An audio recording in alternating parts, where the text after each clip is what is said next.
Ashama harka fuunee kam jirtu hojjetu bakka innaatu nagaa keessanii nagaa godha galanii waaqayyo dhaafaa ta'u sinillee lafa bakka jirtan hundumatti nageenya waaqayyo dachaa dirree bitee siniif haa baay'atu. Egaati har'a soo yaadeen hiriyoota kootiin sabiraas ta'eera jechuudha guyyaa jalqabaa fi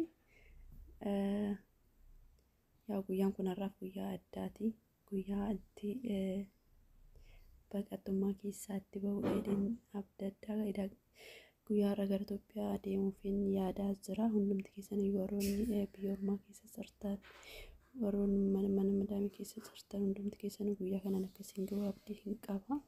Egaa hundumti keenya biyya ormaa keessatti wantoota hedduu dabarsinee namaaf ergamuu jechuun wanta salphaa miti jireenya ofii keessatti wanti gadaantummaan namaaf ergamuudha.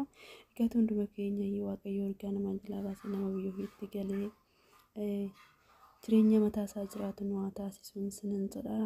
Jireenya biyya ormaa hundumti keenya yoo argine irra baay'ee ulfaataadha. Maatii ofirraa fagaatanii biyya ofirraa fagaatanii jiraachuun salphaa miti. Baroota hedduudhaaf biyya ormaa keessatti dabarsee sinin jedha. Egaa immoo guyyaa kana waaqayyo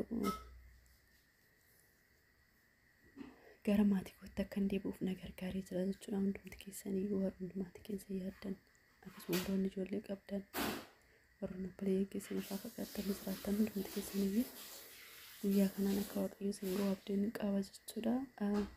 Dhugaa baay'ee tokkoon gammadeetiin hin jira.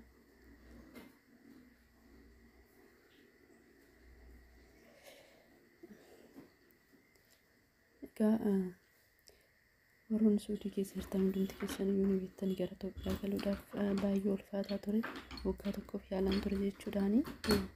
Warroonni mana talabaa akkasuma warroonni qaman keessan wanti ta'ee baay'ee ulfaataadha jechuudha.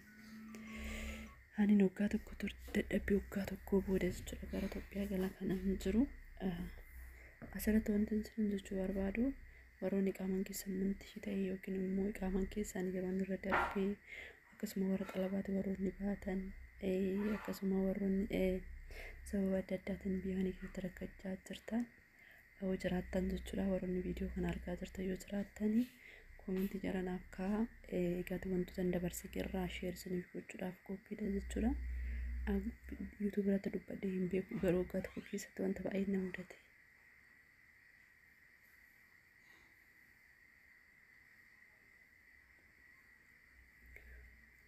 Wanta baay'ee na mudate jechuudha.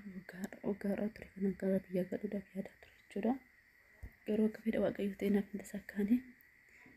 Guyyaa waaqayyo jedhetti immoo wanti naaf xumuramee gara maatii kootti galuudhaaf kanan jiru baay'ee tokko gammadee jira hundumti keessanii.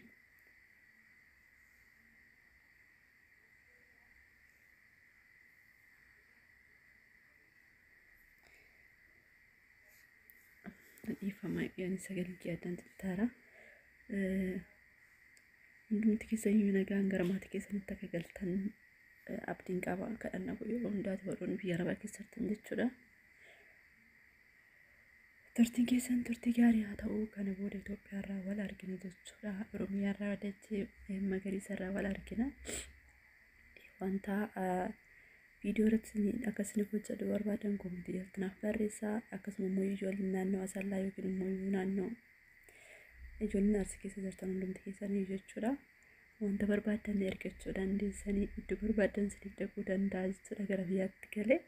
Egaa kana booda biyyarraan viidiyoo siniif waraaba wanta barbaadan koomentii jalatti naaf barreessaa.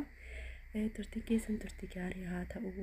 Asirraan aansee hiriyoota kan koo anaa jettan dalagaa dhiftan na gaggeessuudhaaf guddaa galatoomaa. Hedduun isin jaaladha hedduun isin kabaja. Egaa jireenya biyya ormaa kan nu barsiise akka ilmaan haadha tokkootitti baroota hedduudhaaf waliin turre guddaa galatoomaa. Waaqayyo qaamaan addaan fagaannullee jaalalli keenya akkuma jalatti itti fufan sinin jedhaa. Turtiin keessan turtii gaarii haa ta'u. Gadi sagaleen keellee seeraan isiniif waraabamne nagaan naa tura. Warroonni sabskiraayib godhu YouTube kee sabskiraayib